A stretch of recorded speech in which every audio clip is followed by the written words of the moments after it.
నమస్కారం వార్తలకు స్వాగతం. ముందుగా ముఖ్యాంశాలు. CM Revanth Reddy press meet, కేంద్ర ప్రభుత్వం తీరుపై విమర్శలు.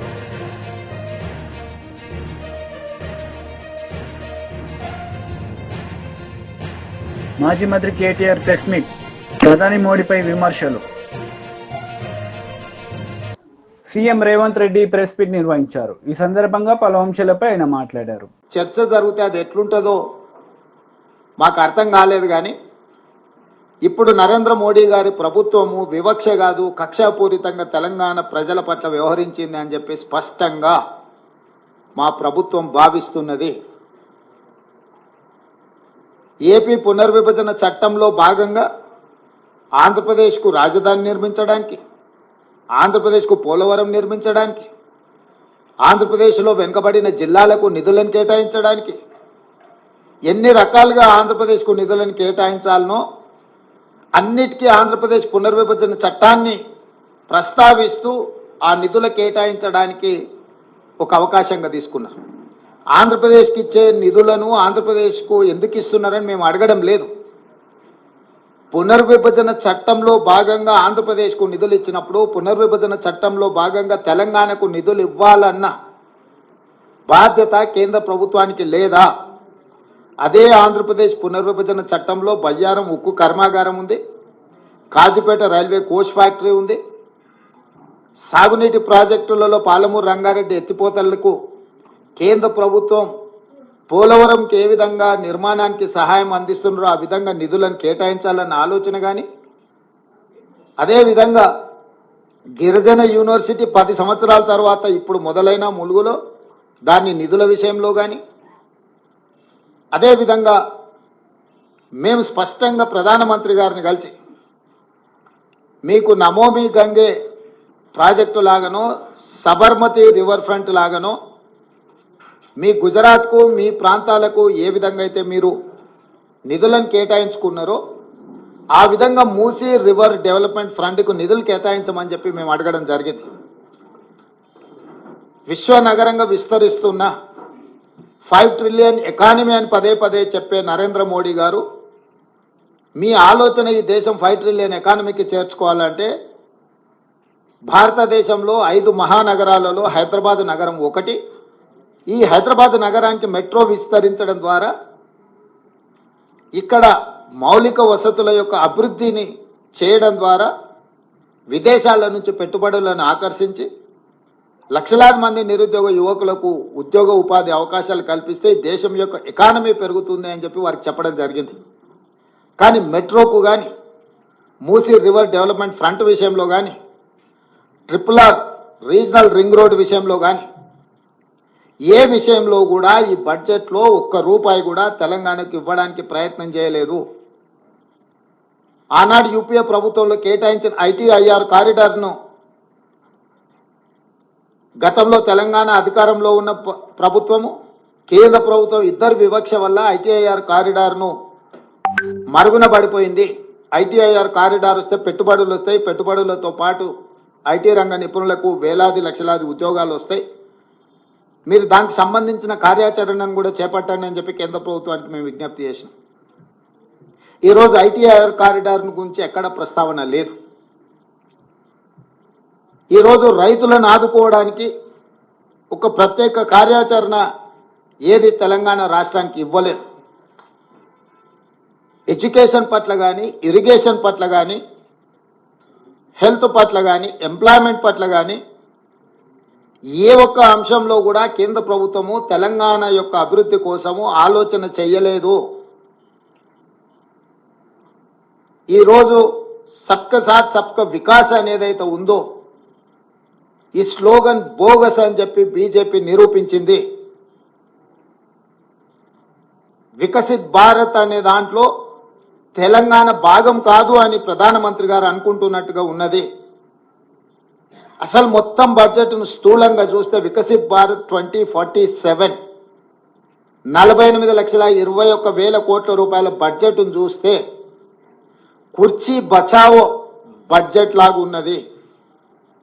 బీహార్కు ఆంధ్రప్రదేశ్కు తప్ప ఇతర రాష్ట్రాల పట్ల కేంద్ర ప్రభుత్వం వ్యవహరించిన తీరు కేవలం కుర్చీని కాపాడుకునే ప్రయత్నంలో భాగంగానే ఈ బడ్జెట్ను ప్రవేశపెట్టినట్టుగా కనిపిస్తుంది.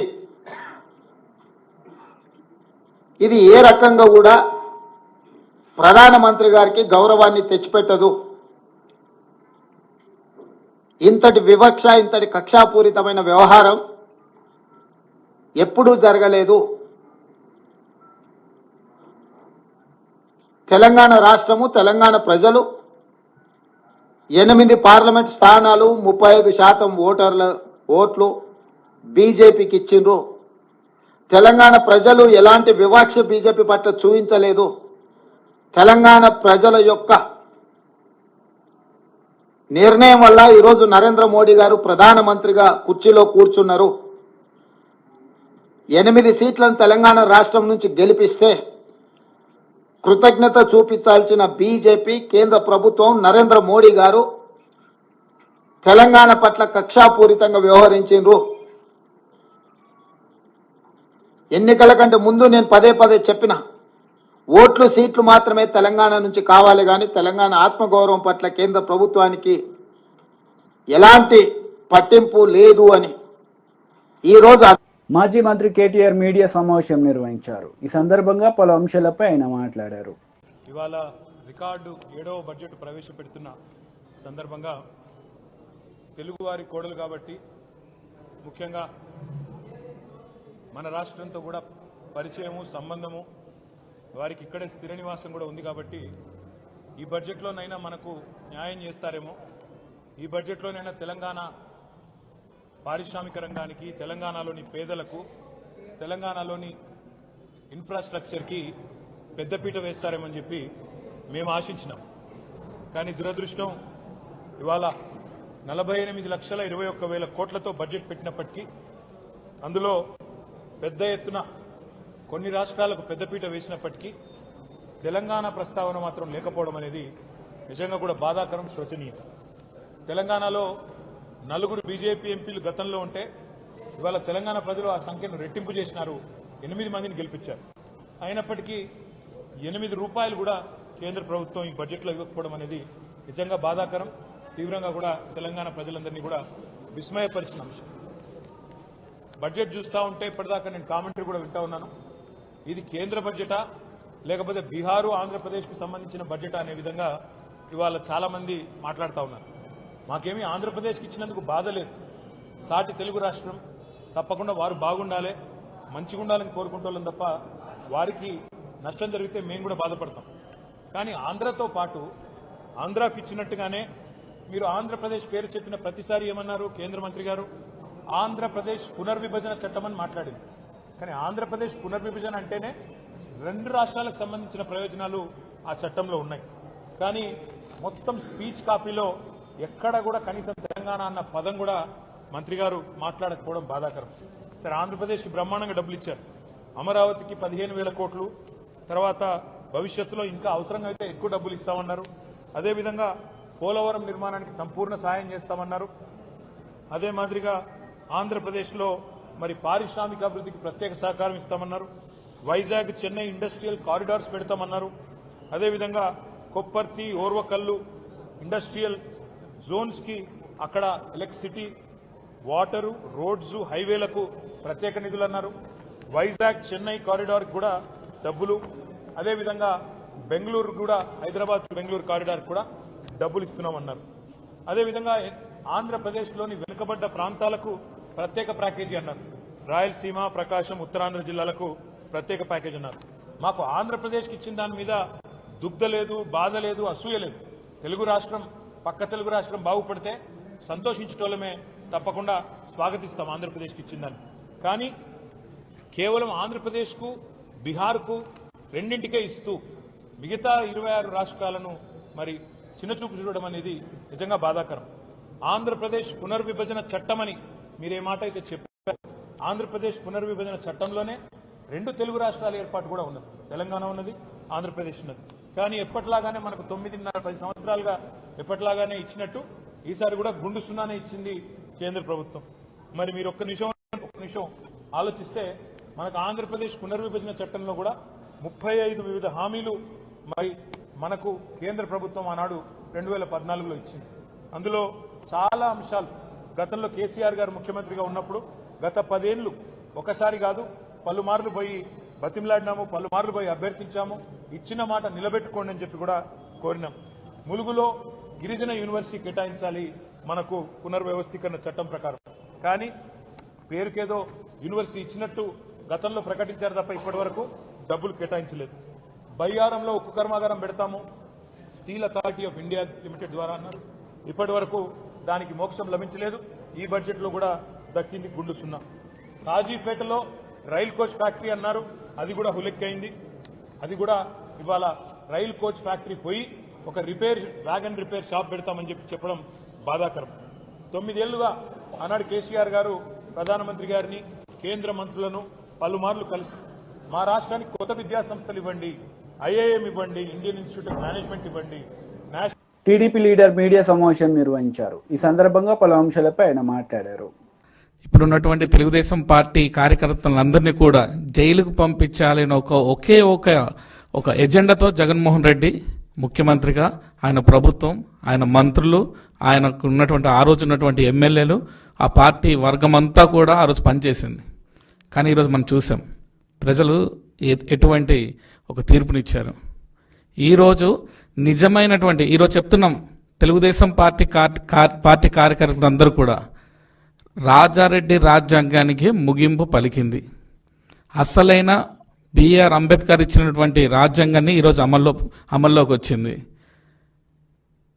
ఇదే దృష్టితో మన గౌరవ ముఖ్యమంత్రి గారు శ్రీ నారా చంద్రబాబు నాయుడు గారు కూడా ఒకటే అంటున్నారు. మంత్రులైనా, ఇందాక మేడం గారు చెప్పినట్టు, మంత్రులైనా లేకపోతే ఎమ్మెల్యేలైనా లేకపోతే కార్యకర్తలైనా పార్టీలో అందరూ సమానమే.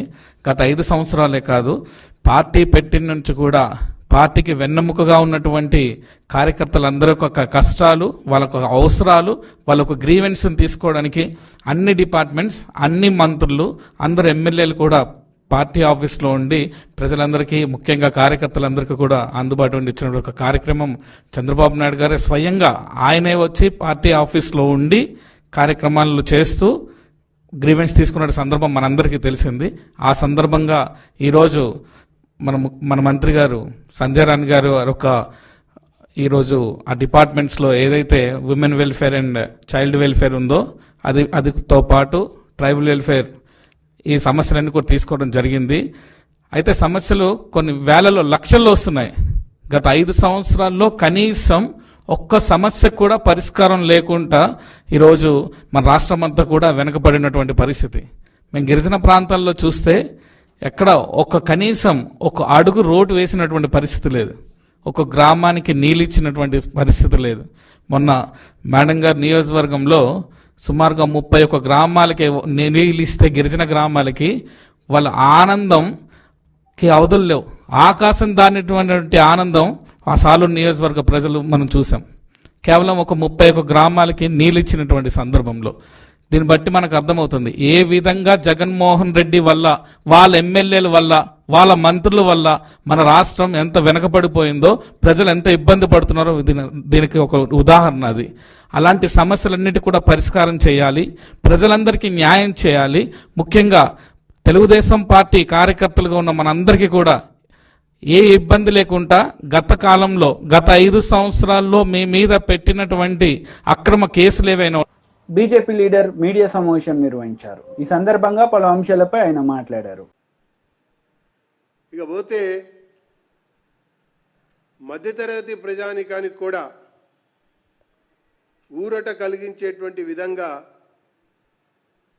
ఇన్కమ్ ట్యాక్స్లో కొంత సరళతరం చేసి, స్లాబ్లలో కొంత మార్పులు చేసి, స్టాండర్డ్ డిడక్షన్స్ని 75,000 వరకు పెంచటం, ఆ రకంగా మధ్యతరగతి ప్రజానికానికి ఊరట కలిగించినటువంటి బడ్జెట్గా దీన్ని నేను అభివర్ణిస్తున్నా.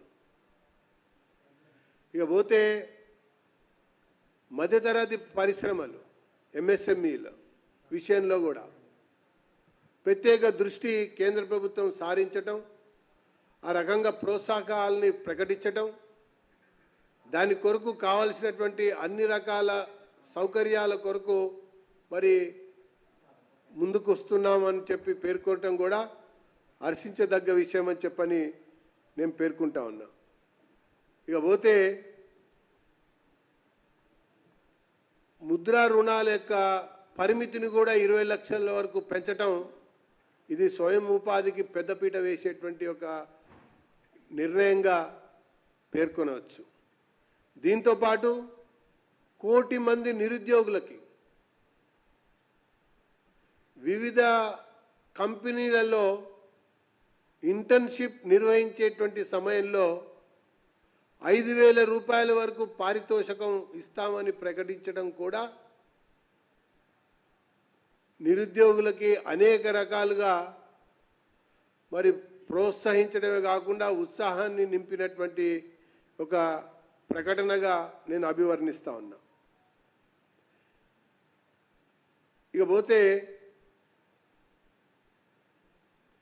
ఇది ఒక మాటలో చెప్పాలంటే ఇది అభివృద్ధి బడ్జెట్, స్వయం సమృద్ధి సాధించేటువంటి ఒక బడ్జెట్, స్వయం ఉపాధికి పెద్దపీట వేసినటువంటి బడ్జెట్, పెట్టుబడులని ఆకర్షించేటువంటి బడ్జెట్, ఎగుమతులను పెంపొందింపజేసేటువంటి బడ్జెట్, ఉత్పత్తిని పెంచేటువంటి ఒక బడ్జెట్గా కూడా దీన్ని పేర్కొనవచ్చు. అందుకే ఇది వికసిత్ భారత్ కొరకు వేగంగా పడుతున్నటువంటి అడుగులుగా నేను దీన్ని అభివర్ణిస్తూ 1 కోటి కుటుంబాలకి 300 యూనిట్లు మేరకు సోలార్ విద్యుత్తుని ఉచితంగా అందించేటువంటి విషయాన్ని ప్రకటించడం, దానికి కావాల్సినటువంటి కార్యాచరణని ఈ బడ్జెట్లో మరి కేంద్ర మంత్రి ప్రకటించడం హర్షించదగ్గ విషయం అని చెప్పని నేను పేర్కొంటా ఉన్నా. దీంతోపాటు 25,000 ఈ రోజు వరకు దారి లేనటువంటి గ్రామాలకు, కుగ్రామాలకు రోడ్లు వేసేటువంటి కార్యక్రమాన్ని కూడా ఎంచుకోవటం ఇది గ్రామీణాభివృద్ధికి కూడా పెద్దగా దోహదం చేసేటువంటి ఒక అంశంగా నేను పేర్కొంటా ఉన్నా. ఇక మిగతా విషయాలకు వస్తే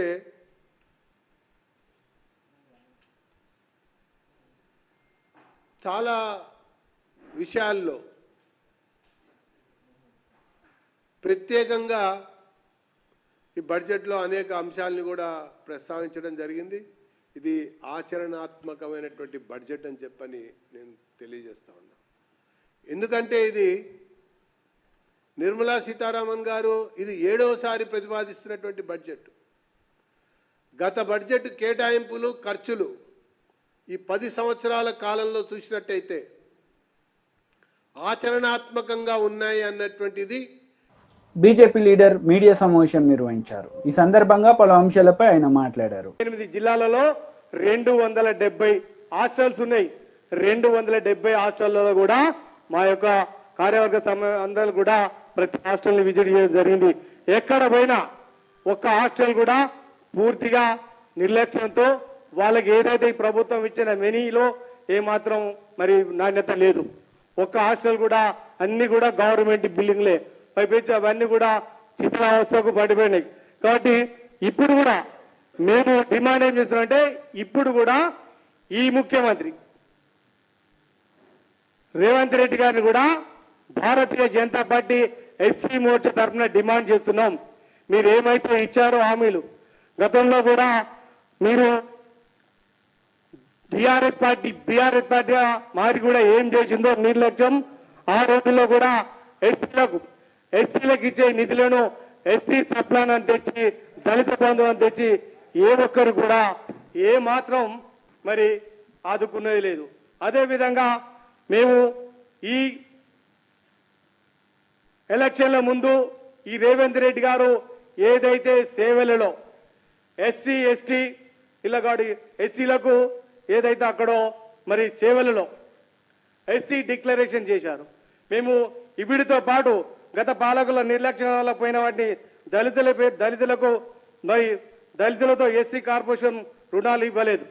మేము ఇప్పుడు ఏదైతే దళిత బంధు ఉన్నదో అది ఎత్తివేసి దళితులకు రుణాలు ఇవ్వాలని డిమాండ్ చేస్తున్నాము. అదేవిధంగా మొన్నటికి మొన్న నేను ఇందాక చెప్పాను, మొన్నటికంటే ఎలక్షన్ ముందు ఈ రేవంత్ రెడ్డి గారు చేవెళ్ళలో డిక్లరేషన్ చేసిండు. ఎస్సీలకు డిక్లరేషన్ ఏమని చేశాడంటే ఎస్సీలో ఉన్న వాళ్ళందరికీ ఏదైతే ఎస్సీలో ముఖ్యమైన వాళ్ళు మొదటిది ఎస్సీలకు 3 చైర్మన్లు ఇస్తానని వాగ్దానాలు చేశాడు. ఇప్పుడు ఒకటే ఇచ్చాడు. అంటే ఎస్సీలో మాదిగా మాల అదర్ అంటే ఇంకా 49 మరి ఉపకులాలు ఉంటారు కాబట్టి వాళ్ళకు కూడా 3 చైర్మన్లు ఇస్తానని వారు ఆ రోజు వాగ్దానాలు చేశారు. అదే కాదు అంబేద్కర్ అభయాస్తం కూడా అని పెట్టి సుమారు పేదవాళ్ళకు ఎస్సీ ఎస్టీ పథకాల కింద వాళ్ళందరూ కూడా వచ్చే 5 నెలలలో మరి సరిపడా నిధులు ఇచ్చేసి పూర్తి స్థాయి పథకాలు అమలు చేస్తానన్నారు. ఇంకా అదే విధంగా ఇందిరమ్మ ఇళ్ల పథకం ఎస్సీ ఎస్టీలకు పక్కా ఇళ్ళు ఇప్పటి వరకు ఎక్కడ ఇచ్చిన గొంగడైనది ఎస్టీ ఎస్టీలకు పక్కా ఇళ్ళు ఇస్తానని చేశాడు.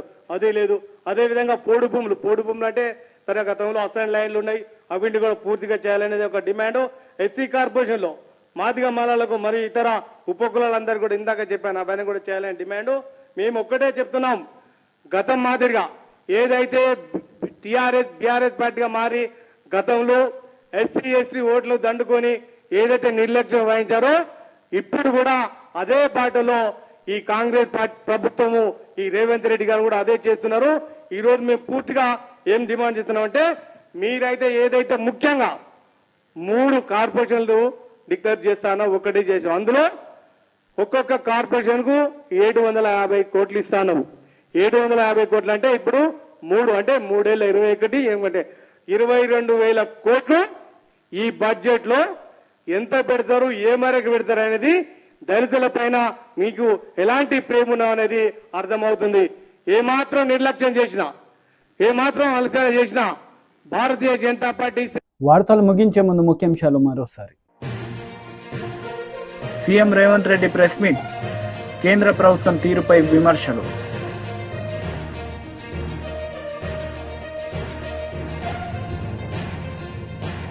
మాజీ మంత్రి కేటీఆర్ ప్రెస్ మీట్, ప్రధాని మోడీపై విమర్శలు.